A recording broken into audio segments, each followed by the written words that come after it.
بسم اللہ الرحمن الرحیم۔ الصلاۃ والسلام علیک یا رسول اللہ وعلی آلک وصحابک یا حبیب اللہ۔ اللہم صلی علی محمد وعلی آل محمد صلی اللہ علیہ یا محمد نور من نور اللہ۔ رمضان کا مہینہ اور مارکائے حق و باطل، 17 رمضان المبارک، یوم بدر۔ اللہ تبارک و تعالیٰ نے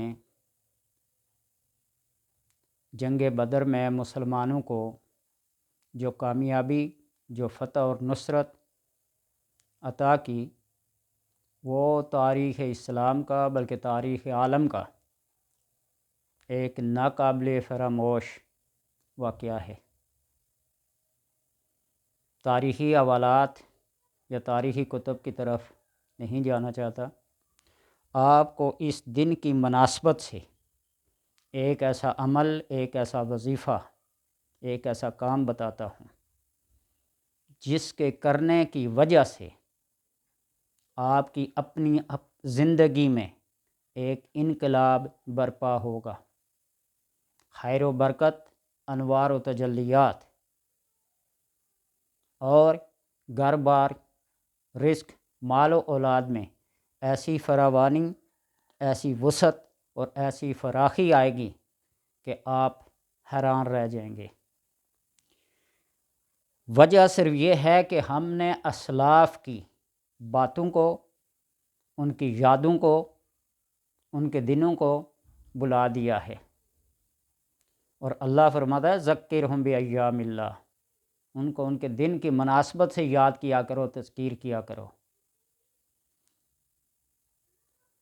یہ بات آپ لکھ لیں، اب یاد کر لیں کہ اس دن آپ کا یہ عمل، اصحاب بدر 313 اصحاب جو تھے،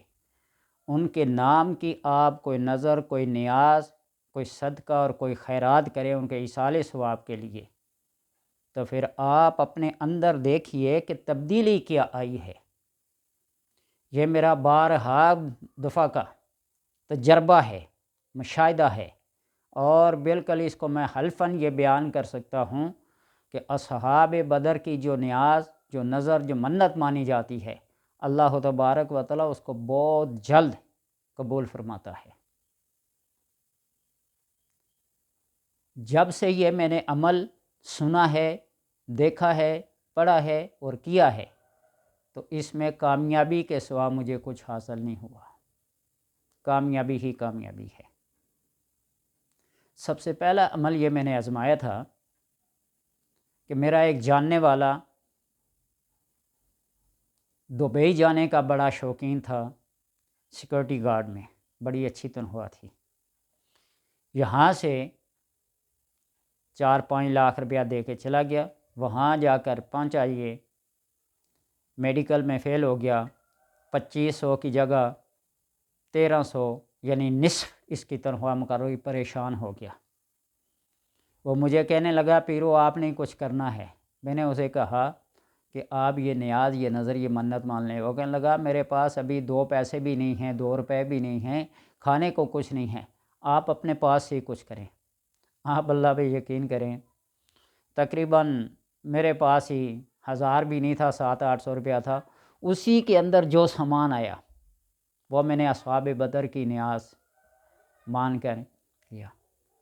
تیسرے سے چوتھا دن نہیں گزرا، اس کا کوئی جاننے والا وہاں سے مل گیا، اس کے آگے یہ حقیقت بتائی، اس نے کہا تنخواہ بھی 2500 ہوگی درہم، اور میڈیکل بھی انشاءاللہ فٹ ہوگا۔ اسے جب پہلی تنخواہ ملی، وہ ساری کی ساری تنخواہ میری طرف بھیجی۔ میرے بھائی بیمار ہوئے، دوسرے ہوئے، ہارٹ اٹیک ہوا، وینٹیلیٹر سے، اللہ تبارک و تعالیٰ کے کرم سے زندگی اور موت اللہ کے اختیار میں ہے، لیکن ہم نے اسباب کو اپنانا ہے۔ آپ نے کرنا صرف یہ ہے کہ گوگل سے، نیٹ سے اصحاب بدر کے جو اسماء ہیں، جو نام ہیں، وہ ڈاؤن لوڈ کر لیں، یا کسی تاریخ کی کتاب میں آپ دیکھ لیں کنفرم جو اصحاب بدر کے نام ہیں وہ آپ لکھ لیں، ان کی لسٹ بنا لیں، سامنے رکھ لیں. اگر زبانی یاد نہیں ہے 313 نام کیسے یاد ہوتے ہیں جی؟ تو سامنے رکھ کر 17 رمضان المبارک کو کسی بھی وقت ظہر عصر مغرب کے بعد اب بیٹھ کر ان 313 ناموں کو پڑھیں اور پھر ان کو ہدیہ کریں. قرآن پاک کی آیات، صورتیں، تسبیحات، اور اپنی منت اور اپنی نظر، اپنی حاجت ان کے سامنے رکھیں اور اللہ سے یہ عرض کریں کہ الہ العالمین ان لوگوں کی وجہ سے، ان کے وسیلے سے، ان کے ہیلے سے میری یہ مشکل دور فرما اور یہ بیماری کو شفا میں تبدیل کرے، بے روزگاری کو روزگار میں تبدیل کرے. اب دیکھیے اللہ تبارک و تعالی کرم فرمائے گا. وہ اس لیے کہ آپ صلی اللہ علیہ وسلم نے ان لوگوں کے بارے میں اللہ کے حکم سے اعملوا ما شئتم یا اہل البدر، اہل بدر تم جو چاہو کرو، اللہ تم سے پوچھے گا نہیں. یہ وہ مارکا تھا حق کا اور باطل کا کہ جس میں ایمان کے ساتھ ساتھ مال و جان کی قربانی دی گئی، اور اللہ تبارک و تعالی نے ان لوگوں کو اتنا برگزیدہ کیا کہ ان کے نام لے کر جو چیز مانگی جائے اللہ تبارک و تعالی عطا کرتا ہے. آسان لفظ میں یہ بتاؤں کہ 313 اصحاب کے نام کی نظر مان لیں، منت مان لیں، کسی بھی اپنے مسئلے کے لیے، کسی بھی اپنی حاجت کے لیے، بیماری کے لیے، مشکل کے لیے، آپ کے ذہن میں جو بات آتی ہے جو زندگی بھر آپ نہیں کر سکے، آپ ان ناموں کے صدقے سے اللہ تبارک و تعالیٰ سے ایک دفعہ مانگ کے دیکھیے. 17 رمضان المبارک میں ہر سال بہت عرصے سے افطاری اور ان کے نام کی نظر و نیاز اللہ کے حضور پیش کرتا ہوں. اللہ تبارک و تعالیٰ پھر کرم میں رکھتا ہے، اپنے فضل میں رکھتا ہے، اور پھر لوگوں کو بتاتا ہوں. یہ باتیں صرف تحدیث نعمت کے لیے ہے، اللہ تبارک و تعالیٰ کی نعمت کا شکر ادا کرنے کے لیے ہے، ورنہ میں جو کرتا ہوں وہ اللہ کی رضا کے لیے کرتا ہوں، اپنی کسی حاجت کے لیے نہیں. اور جب میں حاجات کے لیے کام کرتا تھا، آپ یقین جانیے یہ بات جھوٹی سمجھیں، سچ سمجھیں، سمجھنے والے کی اپنی مرضی، لیکن غربت و افلاس کی چکی میں اتنا پسا ہوا تھا. تہجد کے وقت میں سورہ یاسین، سورہ مزمل، سورہ ملک تہجد کی رکعتوں میں پڑھا کرتا تھا اور گڑ گڑا کے اللہ سے دعا کیا کرتا تھا. لیکن جب یہ کوئی عمل کرتا تو آپ یہ سمجھیں کہ رات کو اگر کوئی 2 گز قریب تھا، صبح اٹھ کر 2 میل دور ہوتا تھا، پریشان ہو جاتا تھا. وہ اس لیے کہ عملیات اور وظائف میں جو چلہ کے طور پر کیے جاتے ہیں، یہ اعمال اور یہ وظائف سب سے پہلے عمل کے لیے دشمن ہوتے ہیں. اس کی ہر چیز کو سلب کر لیتے، چھین لیتے ہیں اور دیکھتے ہیں کہ یہ بندہ توکل، یقین اور بھروسے کی کس منزل پہ ہے، کس سیڑھی پہ ہے. اور جب وہ طے کر لیتا ہے ساری مشکلات کو تو اللہ تبارک و تعالیٰ فتوحات، انوار و تجلیات، رزق و روزی کے دروازے ہر طرف سے کھول لیتے ہیں. پھر ایک چھوٹا سا بہانہ ہوتا ہے، اللہ تبارک و تعالیٰ پورا کرتا ہے. عمل کو مکمل کرنے کے لیے، اس کو پختہ کرنے کے لیے بڑے مراحل سے گزرنا پڑتا ہے چلے کے دوران میں. تو آپ اس کو عام وظیفہ سمجھ کے، کیا معمولی سا عمل سمجھ کے، ثواب کی خاطر، اس سارے ثواب کی خاطر آپ کر لیں، اللہ تبارک و تعالیٰ فضل کرے گا، کرم کرے گا. ہر بندے کو یہ بتاتا ہوں. اور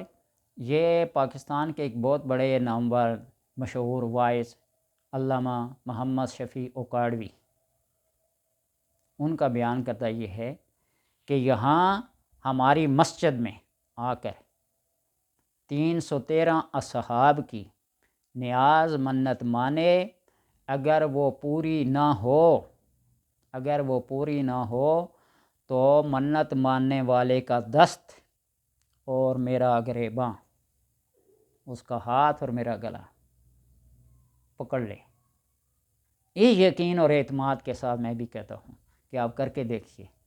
اللہ تبارک و تعالی حاجات کو پورا کرتا ہے، بیماریوں کو شفا میں تبدیل کرتا ہے۔ جو منت جو نظر آپ مانیں گے اللہ تبارک و تعالی سے پورا کریں گے، لیکن یقین اللہ تبارک و تعالی اصحاب بدر کے درجات کو بلند کرے، اور آپ صلی اللہ علیہ وسلم کے ارشاد کے مطابق اہل بدر جو تم چاہو کرو، اللہ تم سے کچھ پوچھ گچھ نہیں کرے گا۔ یہ وہ مقام ہے اعتماد کا، یقین کا، کہ اس منزل پہ ہو کر وہ کوئی غلط کام، غلط سوچ، غلط نیت نہیں کر سکتے، خیانت نہیں کر سکتے۔ آج لوگ کہتے ہیں نا صحابہ پہ بونگتے ہیں، ان کے بونگنے سے کیا ہوتا ہے؟ آسمان کی طرف منہ کر کے تھوکیں گے، چاند پہ یا سورج کے، چاند اور سورج کو کچھ بھی نہیں ہوگا، اپنے ہی منہ پہ وہ تھوک آئے گی۔ اور لوگوں کے یہ عقائد اور نظریات ہو گئے نا، جس طرح ایک مذہب ہے وہ گائے کے دودھ کو گنگا جمنا میں بہا دیتا ہے اور اس کے پیشاب کو موتر کو پی لیتا ہے، یعنی جو اس کے اندر پاکیزہ چیز ہے اس کو ضائع کر دیتا ہے، اور جو نجس چیز ہے اس کو اپنا لیتا ہے۔ سنا کریں الصحابی کالنجوم، میرے صحابہ کا ذکر ہو تو اپنی زبانوں کو روکے رکھو، ان کے بارے میں کوئی غلط سوچ، کوئی غلط بات نہ کرو۔ آج بڑے بڑے ڈیبیٹ ہوتے ہیں اپنے علم کو بتلانے کے لیے کہ میں بھی صاحب علم ہوں، تو اس لیے صحابہ کا جو مقام ہے ان کو قرآن میں تلاش کرو، قرآن میں، تاریخ کے اوراق میں نہیں۔ العابدون الحامدون السائحون الراکعون الساجدون، وہ عابد بھی ہیں، وہ ساجد بھی ہیں، وہ سائح بھی ہیں، وہ صائم بھی ہیں، یہ سارے